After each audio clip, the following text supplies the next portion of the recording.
किसी व्यक्ति की मृत्यु कब होनी है, कहाँ होनी है और कैसे होनी है, यह सब पहले से ही निश्चित है। उस तरह की परिस्थितियाँ क्रिएट हो जाती हैं और आपको वहाँ तक पहुँचा दिया जाता है। इसीलिए कहा जाता है कि उसकी मर्ज़ी के बिना एक पत्ता भी नहीं हिल सकता। दोस्तों, आज हम लोग एक कहानी के माध्यम से समझेंगे और ये कहानी बहुत ही इंटरेस्टिंग है। तो चलिए शुरू करते हैं। दोस्तों, भारतवर्ष में एक बहुत प्रसिद्ध राजा हुए थे, विक्रमादित्य। वो अक्सर जो है अपना भेष बदल के अपनी प्रजा के हालात जानने के लिए निकलते। एक रात जब वह अमृत बेला में घूमते हुए अपने शहर का चक्कर लगा रहे थे, तो उन्होंने देखा कि एक लकड़हारा पेड़ पर चढ़ रहा है लकड़ी काटने के लिए। अचानक वो देखते हैं कि एक भालू आता है और वो भी पेड़ पर चढ़ने लगता। राजा को बहुत आश्चर्य हुआ कि भालू उस पेड़ पर कैसे चढ़ रहा है, भालू तो पेड़ पर चढ़ता नहीं है। फिर क्या हुआ, जब लकड़हारा देखता है कि भालू पेड़ पर चढ़ रहा है तो वो घबरा गया।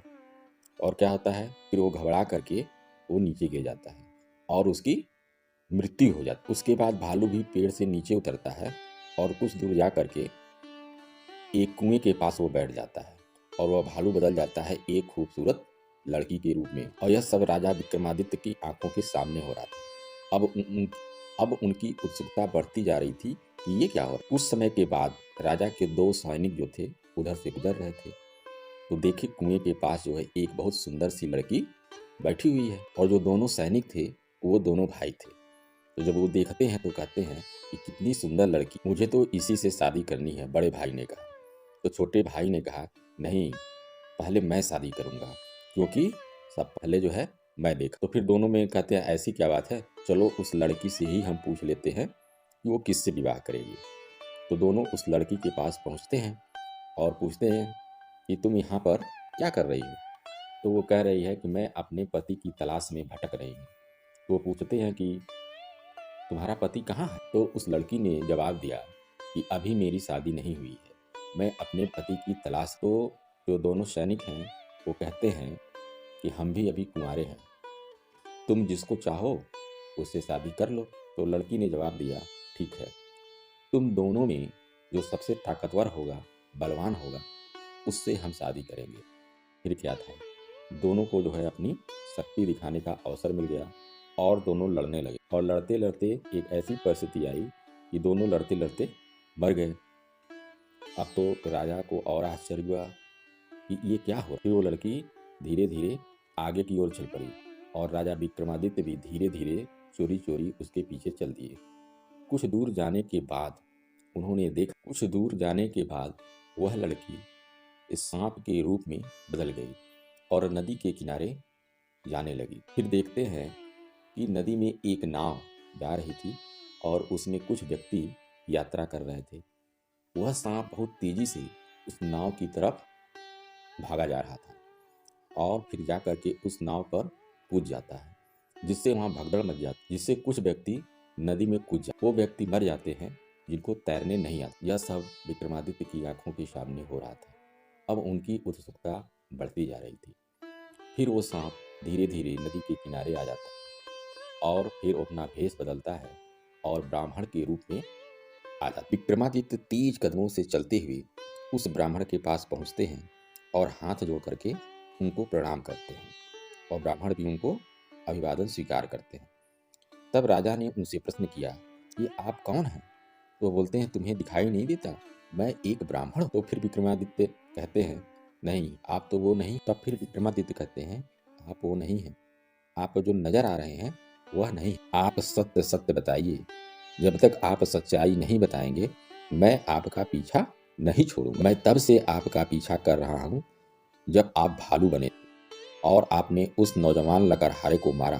फिर आप एक सुंदर लड़की बने और फिर दोनों भाइयों को एक दूसरे के हाथों मरवा दिया और फिर आप एक जहरीले सांप के रूप में नदी में छलांग लगा दी और वहाँ भी आपकी दहशत के कारण कई यात्री डूब करके मर गए। और अब आपने ब्राह्मण का रूप धारण किया है, सही सही बताओ, नहीं तो अभी तलवार से तुम्हारी गर्दन धड़ से अलग कर दूंगा। तुम जानते नहीं हो, यह विक्रमादित्य की नगरी है और मैं राजा का वफादार नौकर हूँ। इस धर्मात्मा राजा की नगरी में इतने लोगों की जान लेकर तुम कैसे जीवित बचकर जा सकते हो, वो भी हमारी आंखों के सामने। सही सही बताओ कि तुम कौन हो। ऐसी धमकी सुनकर ब्राह्मण जोर जोर से हंसा और बोला कि मैं जानता हूँ कि तुम ही प्रसिद्ध राजा विक्रमादित्य हो, और फिर भी एक बात जान लो कि तुम मुझे मार नहीं सकते, बल्कि एक दिन ऐसा आएगा कि मैं ही तुम्हें मरने के लिए विवश कर दूंगा और तुमको मरना पड़ेगा और तुम्हें कोई नहीं बचा पाया। यह सुनकर विक्रमादित्य सोच में पड़ गए कि इसने मुझे कैसे पहचान लिया, यह कोई छोटी मोटी हस्ती नहीं हो सकती। फिर राजा ने विनम्र होकर कहा कि चलिए, आपने मुझे पहचान ही लिया है, तो कृपया आप बताएं कि आप वास्तव में कौन हैं। तब ब्राह्मण ने कहा, मैं अपना परिचय बताता हूँ। ब्राह्मण बोला, हे राजन, अब मैं बताता हूँ कि मैं वास्तव में कौन हूँ, और जो भी मैं बताऊँगा एक एक शब्द आप ध्यान से सुनना। मेरा नाम काल है, और तुम जानते हो कि इस संसार में जितने भी प्राणी जन्म लेते हैं उसकी मृत्यु निश्चित है। इसीलिए इस पृथ्वी को मृत्यु लोक कहा जाता है, क्योंकि किसी भी व्यक्ति का जब जन्म होता है तो उसकी मृत्यु का समय, स्थान और परिस्थिति, यानी कि मृत्यु किस प्रकार से होगी, यह सब विधाता के द्वारा निश्चित कर दिया जाता है। तो धर्मराज जब मुझे आज्ञा देते हैं तब मैं पृथ्वी पर आता हूँ, और मुझे यह पता होता है कि किस प्राणी की किस समय और किस स्थान पर और किस परिस्थिति में मृत्यु होगी। मैं उसी प्राणी को निश्चित समय पर उसी निश्चित स्थान पर लेकर जाता हूँ, या फिर मैं पहुँच जाता हूँ। तो दोस्तों, जैसे जब हमारे परिवार में किसी की मृत्यु हो जाती है तो हम लोग बहुत दुखी हो। ऐसा नहीं होता कि मृत्यु नहीं होगी, ऐसा हमारे सामने होता है कि वो वहाँ नहीं गया होता तो उसका एक्सीडेंट नहीं हुआ होता, और उसके पास नहीं गया होता तो वो बच गया होता, उसकी मृत्यु नहीं, अगर हम घर में रहते तो फांसी नहीं लगाता, वो जहर नहीं खाता। ध्यान से सुनिए कि काल क्या कहता है। काल कहता है कि मुझे यह पता होता है प्राणी किस समय, किस स्थान और किस परिस्थिति में उसकी मृत्यु होगी, तो मैं उस प्राणी को निश्चित समय पर उसी स्थान पर लेकर जाता, या फिर मैं स्वयं ही वहाँ पहुँच जाता हूँ जहाँ पर उसकी मृत्यु लिखी हुई है। मैं उस स्थान पर ऐसी परिस्थितियाँ या हालात बना देता हूँ।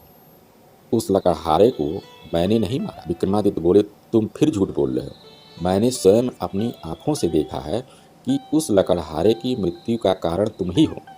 तो फिर वृद्ध ब्राह्मण ने कहा, बेशक मैं कारण बना, लेकिन संसार के लोग तो यही समझते हैं कि लकड़हारे की मृत्यु पेड़ से गिरकर हुई है। फिर मुझे तो धर्मराज के आदेश का पालन भी तो करना है, क्योंकि उसकी मृत्यु लिखी थी कि वह पेड़ से गिरकर ही मरेगा। इसलिए जो है मैंने भालू बन करके ऐसी परिस्थितियां और हालात पैदा कर। और जहाँ तक सैनिकों की बात करें तो उनको मैंने नहीं मारा, उनकी मृत्यु एक दूसरे के हाथों से लिखी हुई थी। इसलिए मुझे सुंदर लड़की का भेष बनाना पड़ा, और नाव में सवार कुछ लोगों की मृत्यु पानी में डूबने से लिखी हुई थी। इसलिए मुझे भयानक सांप का रूप धारण करना पड़ा। राजन, मुझे लगता है कि अब आप अच्छी तरह से समझ गए होंगे कि मैं कौन हूँ और मैं तुम्हारी नगरी में क्यों आया था, और अब आप यह समझ गए होंगे कि समय, स्थान और परिस्थिति की सांसारिक प्राणी के जीवन में कितनी बड़ी भूमिका होती है। राजा विक्रमादित्य उस ब्राह्मण की बात बड़ी ध्यान से सुन रहे थे और सुनते सुनते गंभीर होने लगे। उसके बाद काल कहने लगा, हे राजन, अब मैं चलता हूँ। आपने मुझे बहुत अच्छी जानकारी दी है, जिसके लिए मैं आपका आभार व्यक्त करता हूँ, लेकिन कृपया जाने से पहले मेरे एक प्रश्न का और उत्तर देते जाइए। तो उस ब्राह्मण ने पूछा। तो उस ब्राह्मण ने कहा, पूछो क्या पूछना चाहते हो, शीघ्र करो, मेरे पास इतना समय नहीं है। तब राजा विक्रमादित्य ने कहा, कृपया मुझे यह बताइए कि मेरी मृत्यु कब और किस स्थान पर और किस प्रकार से हो। तो उसने कहा, हे राजन, मैं यह बता सकता हूँ कि तुम्हारी मृत्यु कहाँ और किस प्रकार से होगी, परंतु मैं यह नहीं बता सकता कि तुम्हारी मृत्यु कब होगी, क्योंकि अगर मैंने बता दिया कि आपकी मृत्यु कब होगी तो आप इसी समय से चिंताग्रस्त हो जाएंगे, और आप तो जानते ही हैं कि चिंता चिता के समान हो। अभी तो आपको बहुत शासन करना है, बहुत से शुभ और जन कल्याणकारी कार्य आपको करने हैं। विक्रमादित्य बोले, चलो यही बता दो कि मेरी मृत्यु कहाँ और कैसे होगी। तब कालदेव बोले, सुनो राजन, तुम्हारी मृत्यु तुम्हारे ही महल में सीढ़ियों पर पांव फिसलने के कारण। अपनी बात सम्राट विक्रमादित्य को बताकर वह वृद्ध ब्राह्मण काल रूपी शीघ्रता से एक दिशा की ओर चल पड़े और कुछ दूर जा करके विलुप्त। दोस्तों, इस घटना से यही पता चलता है कि जिसकी मृत्यु जिस समय और जिस परिस्थिति में लिखी है, उसकी मृत्यु वैसी ही होगी और उसी परिस्थिति में इसमें किसी का दोष नहीं हो। सबको अपने अपने कर्मों का फल मिलता है, इसलिए आपको बहुत चिंता करने की ज़रूरत नहीं। हमारे साथ ही ऐसा क्यों हुआ, अगर हम ऐसा नहीं करते तो वो बच जाता। दोस्तों, ये वीडियो देख करके आपको अपनी समस्या का समाधान